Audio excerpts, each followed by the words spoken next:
बुबा र दशैं। सुभाष संकल्प भण्डारी। दशैंको दिन बिहानदेखि मौसम अलि बेइमान लाग्दै थियो। प्रकृति नै रुसाए जस्तो, शोकमा डुबे जस्तो। कालो बादलले नीलो आकाशलाई ढाकेको थियो। पानी पर्ला पर्ला जस्तो हुन्थ्यो, तर परि नै सकेको थिएन धनगढीमा। छिमेकी पालिकाहरूबाट भने फेसबुकै साथीहरूले पानी पर्दै गर्दाका दृश्यहरू छायाङ्कन गर्दै लाइभ गरिरहेका थिए। मौसमविदका आफ्नै पूर्वानुमानहरू थिए। विभिन्न मिडिया मार्फत सबैलाई सचेत रहन अनुरोध गरिएका पोस्टहरू सुन्न र पढ्न पाइन्थ्यो। खुसीको बीचमा केही धर्साहरू शङ्का र चिन्ताका पनि देखिँदै थिए। नवरात्रिको 10औं दिन अर्थात् विजयादशमीको दिन ज्योतिषीले 11:53 को शुभ साइत सुझाएका थिए। टीका जमरा ग्रहणको चटारो सबैलाई आफ्नै किसिमको देखिन्थ्यो। कोही फलफुल किन्न बजार दौडिरहेका थिए त कोही पनिर, कोही दक्षिणा हाल्ने खाम किन्न पसल दौडिँदै थिए भने कोही मासु किन्न, कोही ब्युटी पार्लरबाट आँखी भाउ मिलाएर निस्कदै थिइन् त कोही हेयर ड्रेसरबाट दारी काटेर, कोही डेरीबाट दुध दही लिएर आउँदै थिए त कोही लुगा किनेर। जो जहाँबाट जसरी निस्किए पनि सबैलाई हतार थियो। दशैंको शुभ साइतमा टीका जमरा थाप्ने हतारो, आफन्तको घरमा पुग्ने हतारो, फोटोसुट गरेर फेसबुकमा पोस्ट्याउने हतारो, टिकटक र रिलमा पोस्ट गर्ने हतारो।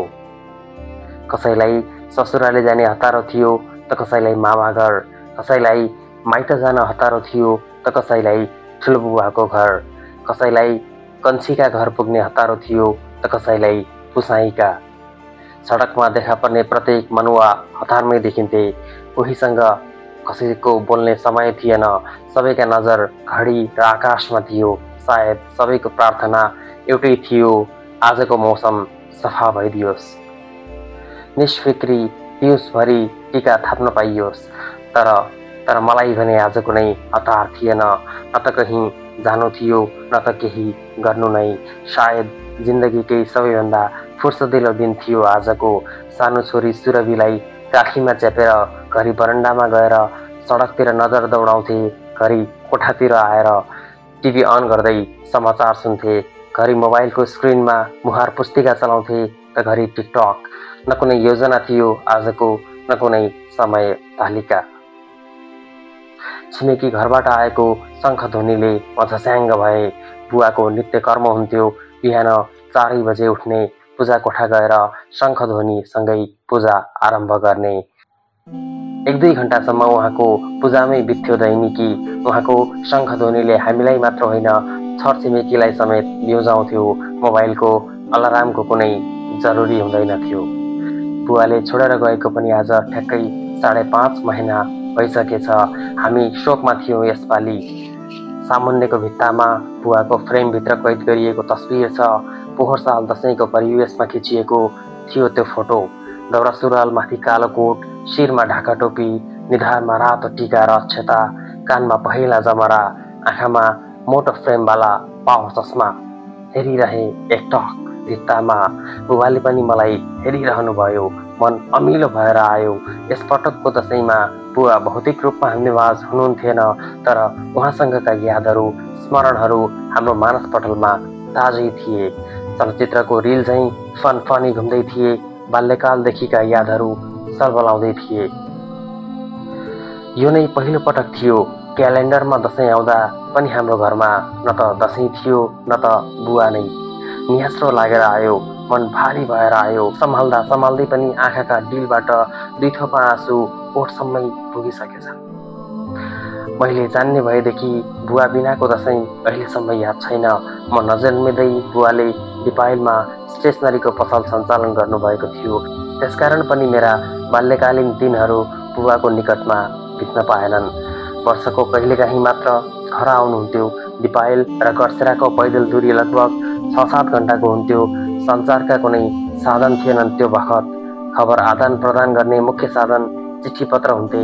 बुबा घर आउँदै हुनुहुन्छ भन्ने कुरो थाहा पाउँदा असाध्यै खुसी हुन्थ्यौँ हामी भाइ बहिनीहरू। बेलुकी 4-5 बजेतिर पुग्नुहुन्थ्यो सामान्यतया। बाटो हेरेर बसिराख्थ्यौँ।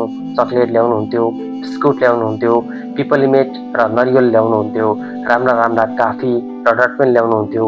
म गाउँभरि दगुर्दै साथीहरूलाई बाँड्थेँ। बुबा र मेरो उमेरको फरक 45 वर्षको छ। 4 छोरीपछि बुढेसकालमा जन्मिएको एक्लो छोरा म। असाध्यै माया गर्नुहुन्थ्यो र त्यत्तिकै हेरविचार पनि। माया र डर बराबरी दिनुहुन्थ्यो जस्तो लाग्छ मलाई। आफूले पढ्न नपाएर होला मलाई पढ्नमा बढी जोड दिनुहुन्थ्यो, हौसला र प्रेरणा दिनुहुन्थ्यो र पढेन भने वा आमाले भनेको नमानेको खबर पाउँदा सजाय पनि कडै दिनुहुन्थ्यो। उहाँले कडा अनुशासनका नियम बनाइदिनु भएको थियो हाम्रा लागि। त्यही नियमभित्र रहेर हाम्रो दैनिकी चल्थ्यो। त्यसैले म बुवाको जति माया मान्थे त्योभन्दा बढ्ता डर पनि। सायद त्यही डरले हुनुपर्छ म सकभर गलत बाटोमा लागिन पनि, कुलतमा फसिन पनि बुवाकै साथ, हौसला र उत्प्रेरणाले पढाइमा राम्रै ठानिन्थे। कक्षामा अग्रस्थानमै आउँथे। शिक्षकहरूको पहिलो रोजाइमै पढ्थे सधैँ। साँच्ची म दसैँको कुरो गर्दै थिएँ क्यारे। हो, बुवा र दसैँ एकअर्काका पर्याय जस्तो लाग्थे मलाई कुनै बेलासम्म। दसैँ पनि वर्षमा एकपटक आउँथ्यो हर्ष र खुसी ल्याएर। बुवा पनि दिपायलबाट वर्षमा एकपटक आउनुहुन्थ्यो दसैँमा। जति खुसी दसैँ आउँदा लाग्थ्यो त्योभन्दा दोब्बर खुसी बुबा घर आउँदा लाग्थ्यो। बुबासँगै नयाँ लुगा आउँथे हाम्रा लागि। दसैँ हेर्न जाने खर्च आउँथ्यो, शिकार किन्ने पैसा आउँथ्यो, केला किन्ने पैसा आउँथ्यो। जसरी दसैँ आउन क्यालेन्डरका 11 पानाहरू पल्टिनु पर्थ्यो त्यसरी नै नयाँ लुगा लगाउन पनि 11 महिना पर्खिनै पर्थ्यो। हो, त्यति बेला नयाँ लुगा किन्ने भनेकै दसैँमा हो।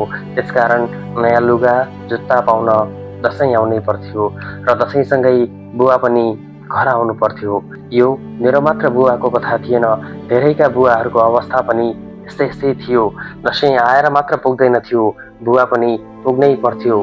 बुबा घरको आर्थिक मेरुदण्ड मानिन्थे। मलाई याद छैन बुवा दसैँमा घर नआएको र नयाँ लुगा नलगाएको।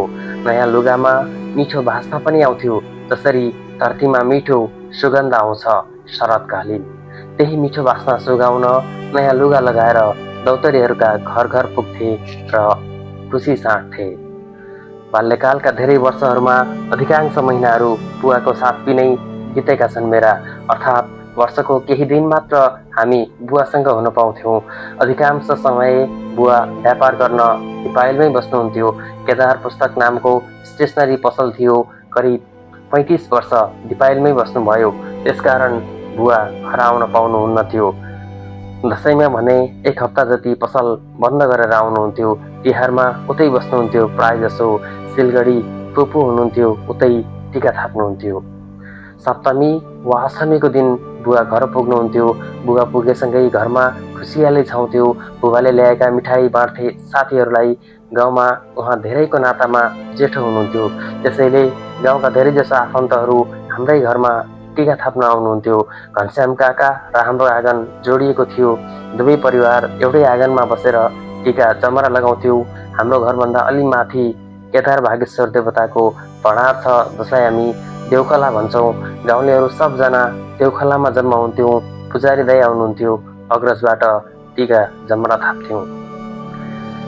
करिब 1 हप्ता बसेर बुवा दिपायल फर्कनुहुन्थ्यो। बुवा फर्किएसँगै दसैँ पनि सकिसक्थ्यो। मन अमिलो बनाएर आमाले बुवालाई बिदाईको टिका लगाइरहँदा हामी छोराछोरीको मन पो कसरी खुसी हुन सक्थ्यो र झन्। हामी अझ धेरै दुखित हुन्थ्यौँ बुबा दिपायल गएको दिन। त्यो साँझ सुनसान लाग्थ्यो, घर अँध्यारा लाग्थे। आफ्नै सुत्ने कुन्टाहरू पनि। बुवा गएको बाटो हेरिरहन्थ्यौँ। बेलुकी आगो भुरभुराएको हेर्ने आशमा कैयौँ मिनेटहरू बिताइदिन्थ्यौँ ऐठामा बसेर। जसरी दसैँ आउन फेरि 1 वर्ष लाग्थ्यो, बुवा घर आउन पनि त्यस्तै समय लाग्थ्यो।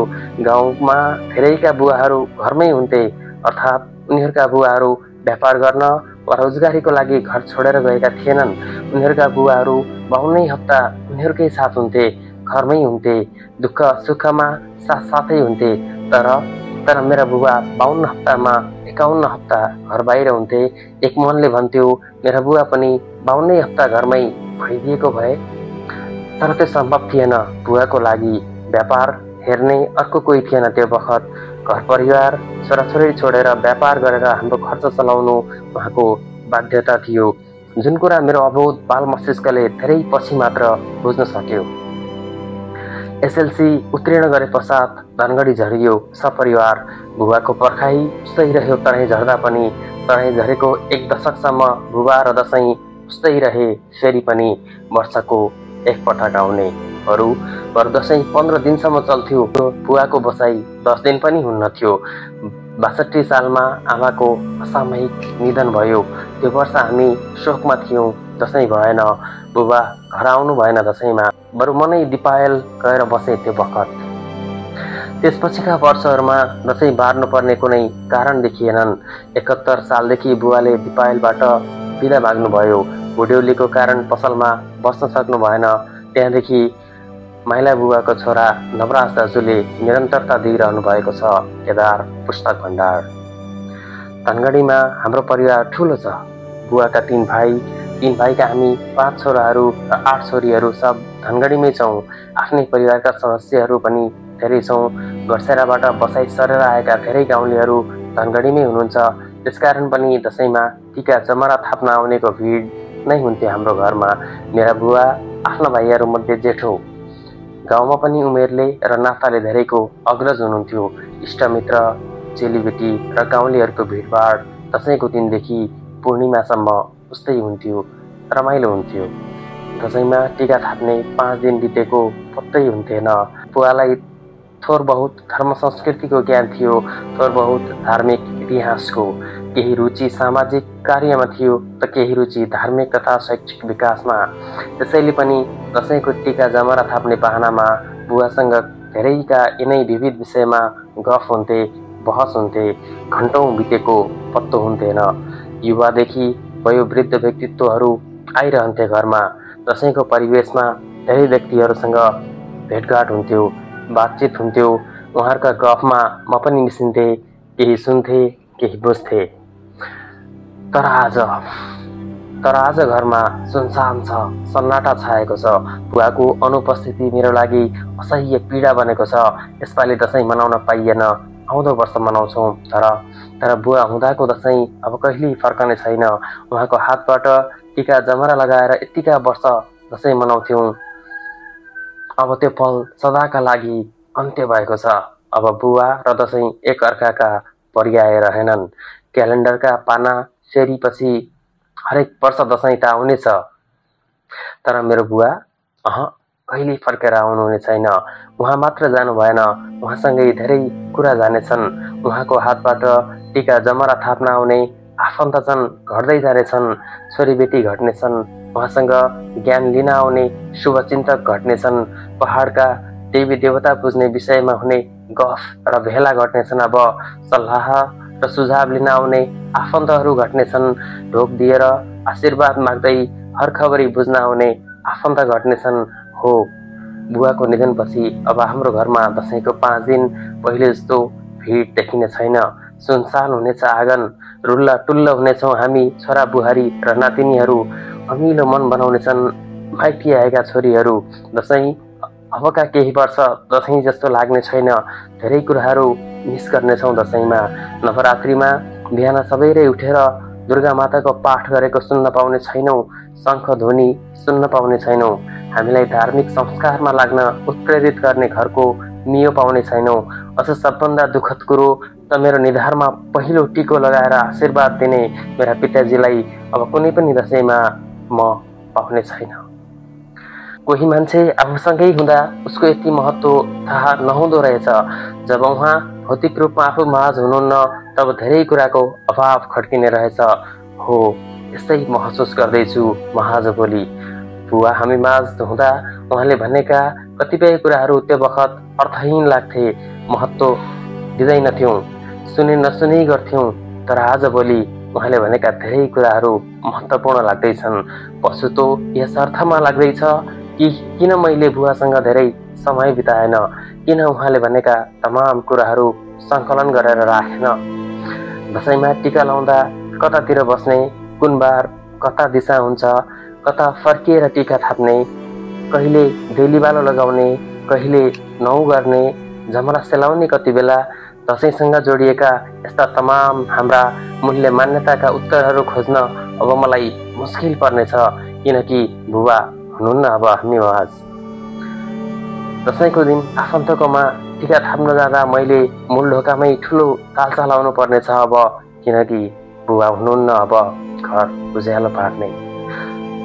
नवरात्रिका 9-10 दिनमा बिहान सबेरै शङ्ख ध्वनि सुनिने छैन अब मेरो पूजा कोठाबाट, न त सुनिनेछन् भगवती स्तोत्र र चण्डी पाठका सुमधुर वाणीहरू, किनकि बिहान 4 बजे उठेर पूजा कोठा सङ्गीतमय बनाउने मेरा बुवा हुनुहुन्न अब। न त म नै अभ्यस्त भएको छु यस्ता कार्यहरूमा, न त सुनिनेछन् रेडियो नेपालबाट भजन कीर्तनहरू। घरको इतिहास बुझेको, देवी देवताको इतिहास बुझेको, परम्परा र संस्कृतिमा लामो अनुभव सङ्गालेको, मेहनती, परिपक्व, आँटिलो, सहनशील र सङ्घर्षशील मुलीलाई गुमाउँदाको शून्यता अहिले म यो बखत महसुस गरिरहेको छु। एउटा अभिभावक गुमाउँदाको पीडा अहिले बुझ्दैछु। जब जब घरको अभिभावकत्वको जिम्मेवारीले थिच्दै लैजान्छ, तब बुवाको जीवन यात्राका पाठहरू अगाडि आएर उभिदिन्छन्। उहाँले सिकाउनु भएको र बुझाउनु भएको पाठले अघि बढ्न प्रेरणा दिन्छ, शक्ति दिन्छ। उहाँले सुनाउनु भएका उहाँका सङ्घर्षका कथाले मलाई पनि जीवनदेखि नहार्न हौसला दिन्छ, असल र राम्रो मान्छे भनेर चिन्न प्रेरणा दिन्छ। र त उहाँकै पदचापहरू पछ्याउँदै उहाँले देखेका सपनाहरू पुरा गर्ने प्रण गर्दै अघि बढिरहेछु आज पनि।